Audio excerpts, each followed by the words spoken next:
Inaasahan po ang suporta ng bawat isa at ganoon din po ang pangunawa doon po sa mga kasamahan din natin na mga minsan ay masasagasaan sa pagpapatupad po ng mga batas na pinatutupad ng ating po ng inyong likod na maging bahagi ng pagdiriwang na ito at umaasa din po kami ng inyong suporta at pakikisa.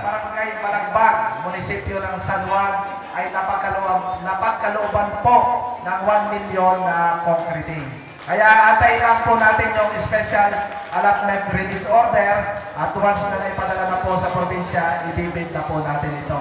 At ito rin po ay sa lagi ng pakikipag-ugnayan ng inyong mahal na mayor sa ating mahal na gobernador. Sigurado po na 4 distrito, bagaman ang mga bayan ng ibang lalawigan ng Batangas ay naiingit sa amin, pero pagdating ko sa bahagi at bahagi rin lang pag-uusapan, sinisigurado po ng inyong lingkod kasama ang aking mga kasamang bukad ng bayan ng San Juan, ang 4 distrito ay may pinakamalaking bahagi doon sa kabang bayan, doon sa kabang punto ng lalawigan ng Batangas.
So pag hindi natin ginawang competitive ang ating kabataan at hindi nabigyan ng quality education, mahihirapan silang lumaban.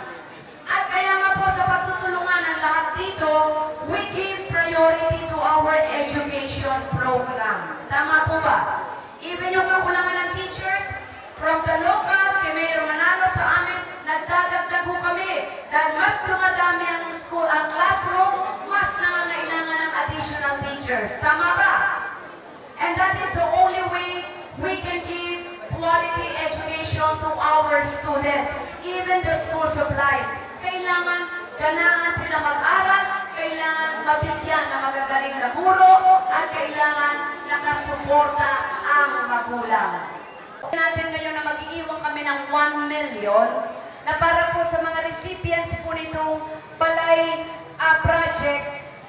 Ito po ay galing sa ating Mayor CBMS or Community-Based Monitoring Survey.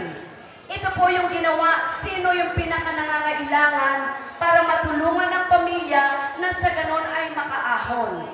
So itong 1 million na ito, hindi ito hula. Ito po ay well-studied at lumabas po sa pag-aaral ng CBMS. At hindi naman po ito ang unang huli. May mga susunod pa. But we are just talking about San Juan, pero ito po ay iniikot po namin ng buong ano. Ibibigay itong pera, pero ang pagpapagawa ng mga bahay ay bayanihan. Bibigyan po sila ng mga tools. Ito po, yung pagpapagawa ng kanilang mga bahay, plus doon sa pondong iiwan sa pangangailangan ng yero, simento para mapagawa ang bahay. Okay, ito po yung partnership natin. Lahat ng tools na kakailanganin nandito po. At ang isang, okay lang ang bayanihan, tama po ba mga kapitan? Okay lang po, yan ang counterparting kasi hindi talaga kaya ng isang tao. Para maging matagumpay, we have to be partners.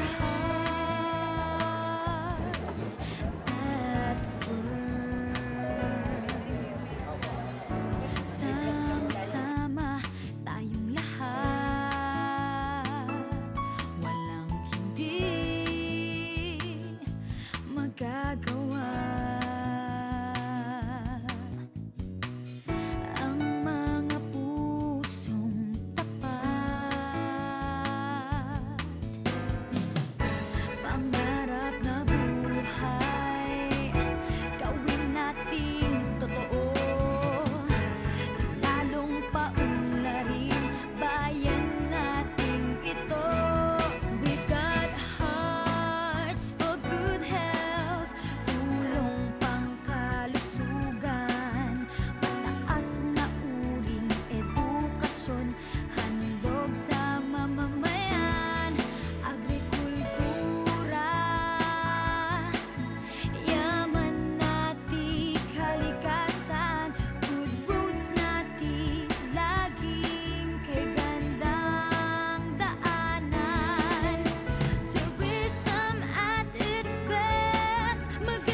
Papawikan.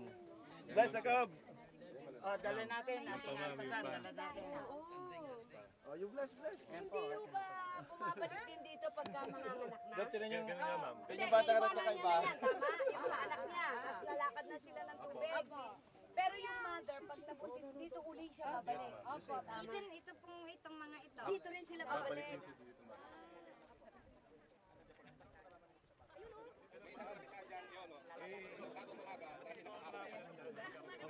Nasa loob? Kaya ito ba?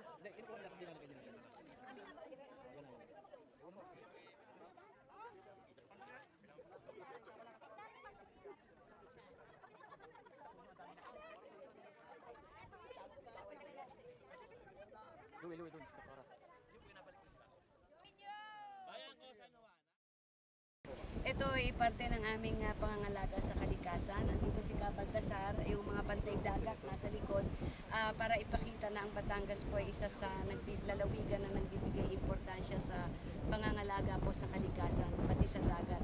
Ito yung nag-ipinanganak at pinapakawalan na sila sa dagat, which means pinapangalagaan sila. Kung pwede nyo nga makita, may nursery dyan, yung from itlog, paano sila lumalabas, and then ginagabayan ng mga mamamayan natin dito sa San Juan na bantay dagat para masiguro na hindi na nakawin, hindi gagamitin sa ano pa man yung ating mga kalikasang hayop ng dagat.